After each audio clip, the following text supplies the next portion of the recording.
How do you lose everything when you already own the world? Aristotle Onassis was the man who had it all: billions of dollars, a fleet larger than many nations, a private island paradise, and even the hand of Jacqueline Kennedy. To the world, he was the ultimate symbol of power and success.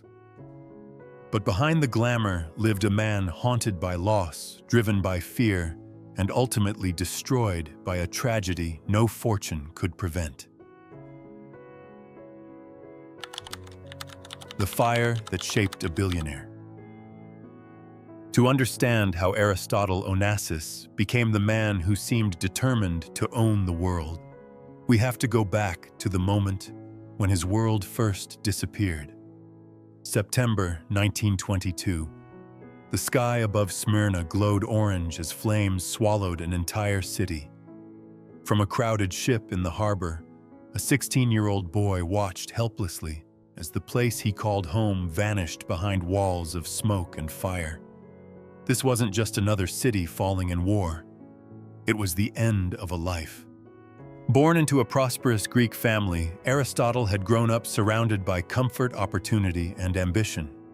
His father was a successful businessman. His future seemed secure. But within days, everything was gone. Homes burned, businesses vanished, relatives perished. The fortune his family had spent years building was reduced to ashes. For most people, such a catastrophe would become a lifelong wound. For Aristotle Onassis, it became fuel. As thousands of refugees fled with nothing but the clothes on their backs, he learned a lesson that would shape every decision he made for the rest of his life. Nothing lasts forever. Not wealth, not status, not even the illusion of safety. Years later, people would describe Onassis as ruthless, fearless, and obsessed with success. But perhaps those traits were born on that burning shoreline. Because once you've watched your entire world disappear in smoke, what is left to fear? The boy who escaped Smyrna carried more than grief. He carried a hunger to become so powerful that fate itself could never touch him again. What he didn't know was that destiny had already begun writing a different story, one that would make him unimaginably rich, unimaginably famous, and eventually unimaginably broken. Buenos Aires and the birth of an empire. A year after watching Smyrna disappear in flames, Aristotle Onassis stepped onto the docks of Buenos Aires with little more than a refugee passport, a few dollars in his pocket, and an ambition far larger than the city standing before him. He was 17 years old. No connections, no influence, no guarantee that tomorrow would be any better than yesterday. To most people, he was just another displaced immigrant trying to survive in a foreign land. But survival was never the destination. It was only the beginning. By day, he took whatever work he could find. Laborer, messenger, dishwasher. Jobs that barely paid enough to eat. At night, he worked as a switchboard operator for a telephone company. It was monotonous work, invisible work. Yet hidden inside that small room filled with ringing phones was something far more valuable than money: information. While others heard conversations, Aristotle heard opportunity. Night after night, he listened as businessmen discussed contracts, negotiations, and market movements. He began to understand a truth that would define his entire career. The people who control information often control the future. Slowly, the refugee from Smyrna started building something. Not ships, not companies, not wealth. Connections, knowledge, leverage. When he began selling Turkish tobacco from his family's struggling business, he approached wealthy manufacturers who wouldn't normally give a young immigrant a second glance. Most ignored him. Some laughed at him.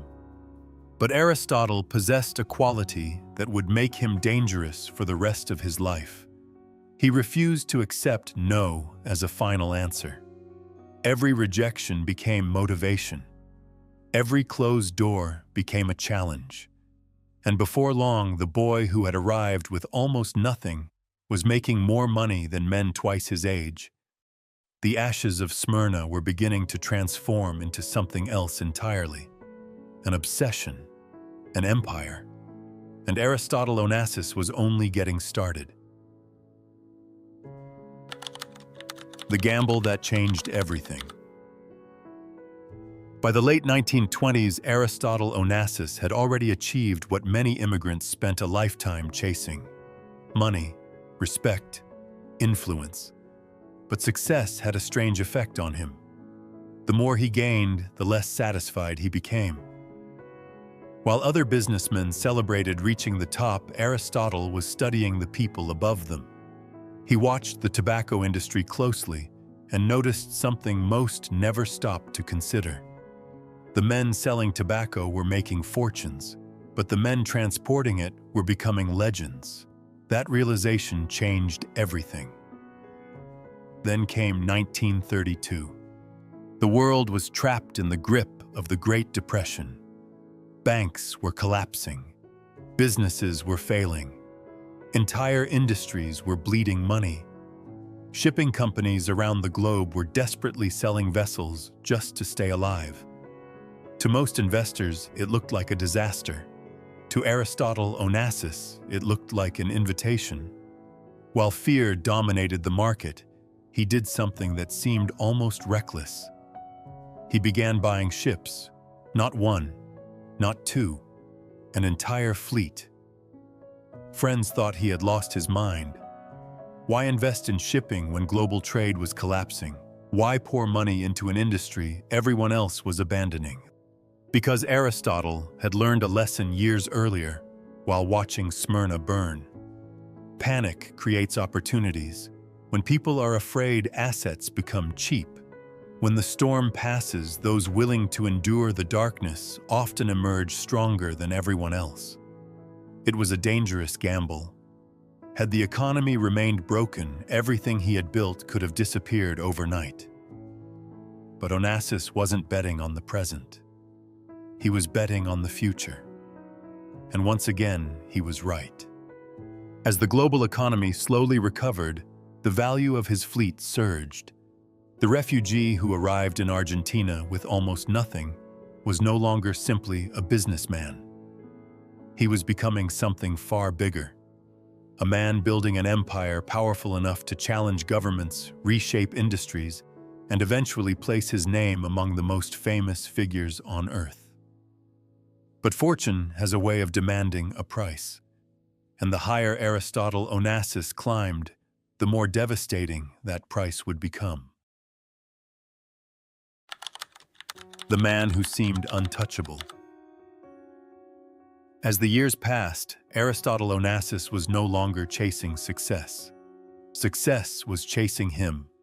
The ships he had purchased during the darkest days of the Depression became the foundation of a maritime empire unlike anything the world had seen. Every economic recovery, every new trade route, every geopolitical crisis seemed to make him richer. But Aristotle wasn't merely building a fleet. He was reinventing the rules of the game. While competitors focused on surviving, he focused on scale. Bigger ships, bigger contracts, bigger risks.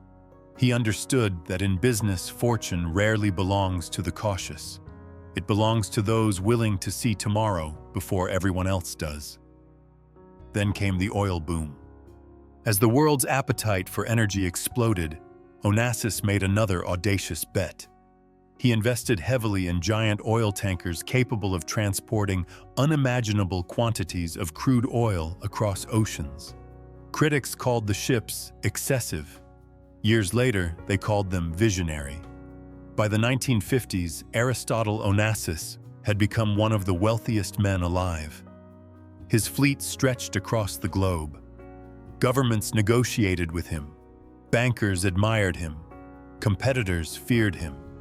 And wherever he appeared, attention followed. He purchased the Greek island of Scorpios and transformed it into a private paradise. He acquired Olympic Airways, creating one of the most glamorous airlines of its era. His legendary yacht, the Christina, became a floating palace where royalty, movie stars, politicians, and billionaires gathered beneath Mediterranean skies. To the public, he seemed unstoppable. The refugee boy who once fled a burning city now lived as if the world itself belonged to him. Yet beneath the luxury and spectacle lingered a question few people considered. What happens when a man spends his entire life outrunning loss, because no amount of wealth can silence old fears? No empire is large enough to erase childhood trauma, and no fortune, no matter how vast, can guarantee happiness.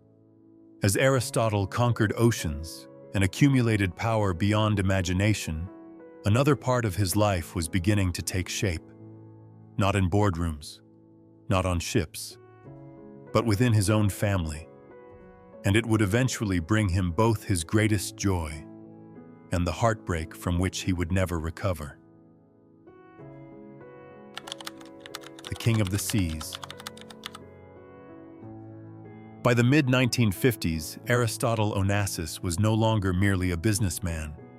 He had become a force of nature. While competitors focused on the present, Onassis was already betting on the future. He saw something few others fully understood: the modern world was becoming addicted to oil, and whoever controlled its transportation would possess extraordinary power. So he built bigger ships, then bigger ones still. Massive supertankers that many experts dismissed as impractical. Critics laughed at the scale of his ambition. They believed the vessels were too expensive, too risky, too unnecessary. But Aristotle had spent his life turning skepticism into profit. When political crises shut down traditional shipping routes and oil prices surged, his giant tankers suddenly became indispensable. Every disruption that hurt his rivals seemed to strengthen his empire. The profits were staggering. Soon, his fleet stretched across oceans, carrying the lifeblood of the global economy. Yet ships were only part of the story. Onassis wanted more than wealth. He wanted influence. He acquired Olympic Airways and transformed it into one of the most glamorous airlines in the world. He purchased the private island of Scorpios, turning it into a Mediterranean paradise reserved for royalty, celebrities, and world leaders. Then there was the Christina, his legendary yacht, part palace, part floating kingdom. On its decks, presidents mingled with movie stars. Billionaires dined beneath the stars, while the Mediterranean shimmered around them. It became a symbol of a life few people could even imagine. To the outside world, Aristotle Onassis appeared unstoppable. A refugee had become a king. A survivor had become a legend. But history has a habit of hiding its greatest tragedies behind its brightest moments. Because while Aristotle was conquering oceans and reshaping industries, another chapter of his life was quietly unfolding. One that would test him in ways no business rival ever could. Not as a tycoon, not as a billionaire, but as a husband, and eventually as a father. A family built in the shadow of success. For a man who had spent his entire life building empires, Aristotle Onassis eventually turned his attention towards something far more personal. A family. In 1946, he married Tina Livanos, the teenage daughter of one of Greece's most powerful shipping dynasties. On paper, it looked like the perfect union. Two influential families, vast fortunes, shared ambitions, and for a while it seemed as though Aristotle had finally found the stability that had eluded him since the burning of Smyrna. Soon 2 children entered his life, Alexander and Christina. To those closest to him, fatherhood revealed a side of Onassis the public rarely saw. Beneath the relentless businessman was a man fiercely proud of his children. Alexander especially became the center of his world. The boy represented more than a son. He represented continuity, legacy, the future of everything Aristotle had spent decades creating. Photographs from that era captured a life most people could only dream of. Luxury estates, private yachts, family celebrations surrounded by wealth beyond imagination. But appearances can be deceiving. The same qualities that made Onassis brilliant in business often proved destructive in his personal life. He was driven, demanding, restless, always chasing the next victory. And success has a way of creating distance even between people who love one another. As the years passed, cracks began forming beneath the polished surface of the marriage. Long absences, growing emotional distance, rumors that followed Aristotle wherever he went. The empire continued expanding. The family slowly began drifting apart. Perhaps the tragedy was inevitable, because men who spend their lives conquering the world often discover that the hardest relationships to maintain are the ones waiting for them at home. By the mid-1950s, Aristotle and Tina were living increasingly separate lives. The image of the perfect family remained intact for the cameras, but behind closed doors, something was ending. And somewhere across the Mediterranean, another story was beginning. A story that would bring Aristotle Onassis the greatest love of his life. A woman whose voice could captivate entire nations. A woman who would sacrifice everything for him. Her name was Maria Callas, and neither of them knew it yet, but their meeting would alter the course of both their lives forever. Maria Callas, the woman he could never forget. In the summer of 1957, aboard the glittering decks of the Christina Aristotle Onassis met a woman who was every bit as extraordinary as he was. Her name was Maria Callas. By then, she wasn't merely an opera singer. She was a phenomenon. Her voice could silence a theater. Her presence could command a room. To millions, she was the greatest soprano of her generation. And yet beneath the applause and admiration, Maria carried a loneliness that few could see. Perhaps that was what connected them. Both were Greek. Both had transformed themselves into legends. And both understood the isolation that comes with standing at the very top. What began as curiosity quickly evolved into something far more dangerous. Passion. The attraction between them was undeniable. Friends noticed it. The press sensed it. Eventually, neither of them cared who knew. Maria left her husband. Aristotle's marriage to Tina collapsed completely.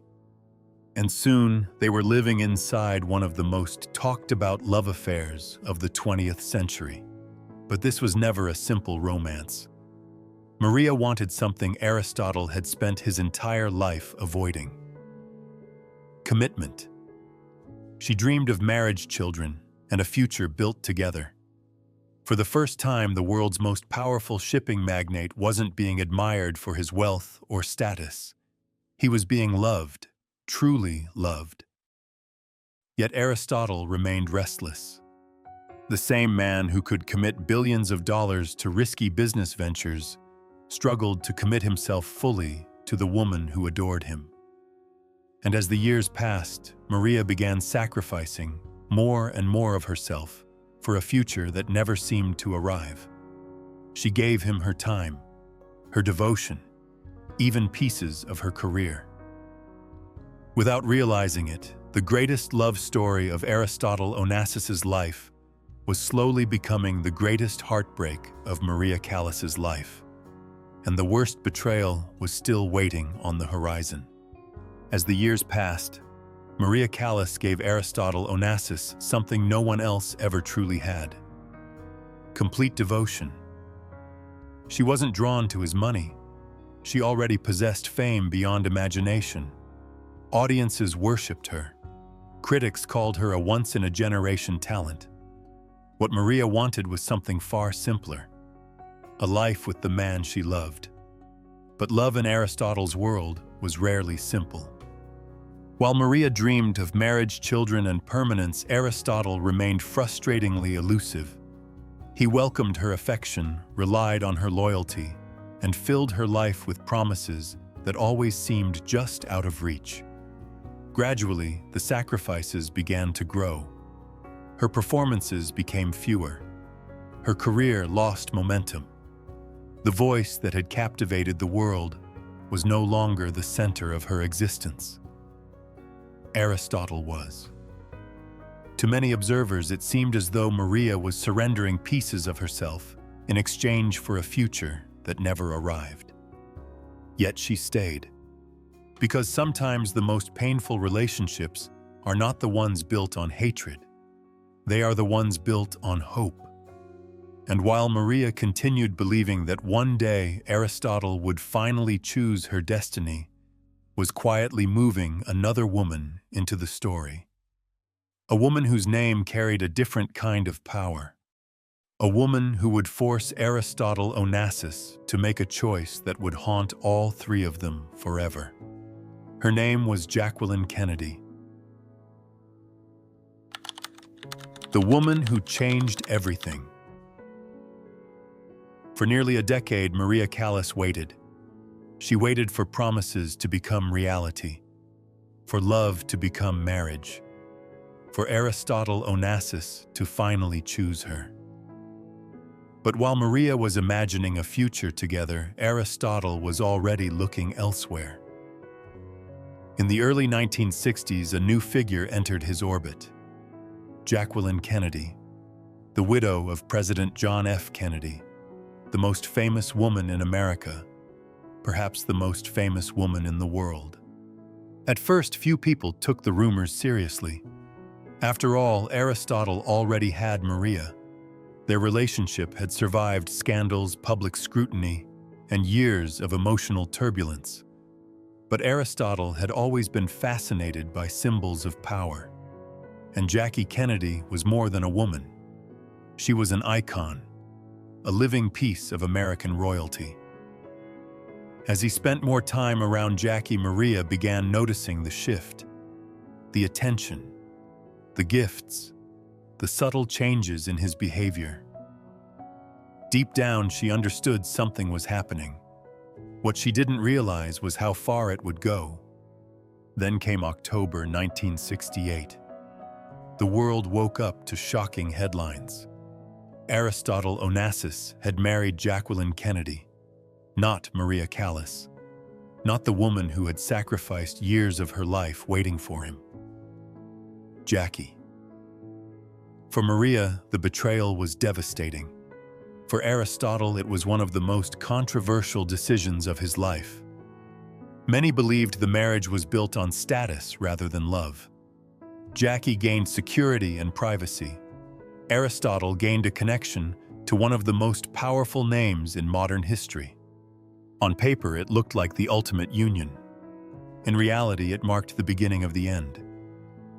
Because despite the wedding, despite the headlines, despite the global attention, something remained unresolved. Aristotle had married the woman the world admired, but he had left behind the woman who truly loved him. And fate was already preparing a tragedy far greater than any heartbreak. A tragedy that would shatter his family, destroy his spirit, and haunt the rest of his life. The day his world collapsed. For decades, Aristotle Onassis had survived every storm life threw at him. He survived the destruction of Smyrna. He survived poverty. He survived war, financial crises, ruthless competitors, and scandals that would have buried lesser men. Each time he emerged stronger, richer, more powerful. But there was one battle he was never prepared to fight: the loss of his son. On January 22, 1973, 24-year-old Alexander Onassis arrived at Athens airport for what should have been an ordinary training flight. As the heir to the Onassis Empire, Alexander represented everything Aristotle had spent his life building: his legacy, his future, his name. Within seconds of takeoff, disaster struck. The aircraft lost control and crashed. The entire flight lasted less than 15 seconds. Alexander was rushed to the hospital with catastrophic head injuries. When Aristotle received the news, he immediately flew to Athens, desperately hoping for a miracle. But some tragedies arrive with no escape route. No negotiation, no second chance. The following day, doctors delivered the verdict no father ever wants to hear. Alexander would not survive.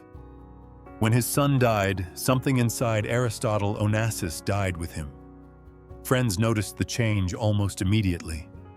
The man who once commanded boardrooms and governments suddenly seemed smaller, older, exhausted. For years, he refused to accept the official explanation that the crash had been an accident. He searched endlessly for someone to blame. Sabotage, conspiracy, negligence, anything but randomness. Because accepting the truth meant confronting a reality he had spent his entire life trying to outrun. That some losses cannot be controlled. That some disasters cannot be prevented. That money, power, and influence mean nothing when fate decides otherwise. The billionaire who once believed he could shape the world now faced a pain he could neither buy away nor conquer. And from that moment forward, Aristotle Onassis was no longer building an empire. He was simply a grieving father trying to survive the unbearable. The empire remained. The fortune remained. But the man at the center of it was beginning to disappear. A billionaire broken by grief. After Alexander's death, Aristotle Onassis never truly recovered. The world still saw the billionaire, the shipping magnate, the man whose name carried weight across continents. But those closest to him saw something different. A man slowly unraveling. The energy that had once fueled his relentless ambition was gone. Meetings became shorter. Business mattered less. The empire he had spent decades building suddenly felt hollow. Because what was the point of creating a legacy when the person meant to inherit it was gone? His marriage to Jacqueline Kennedy, already strained, deteriorated even further. They spent more and more time apart.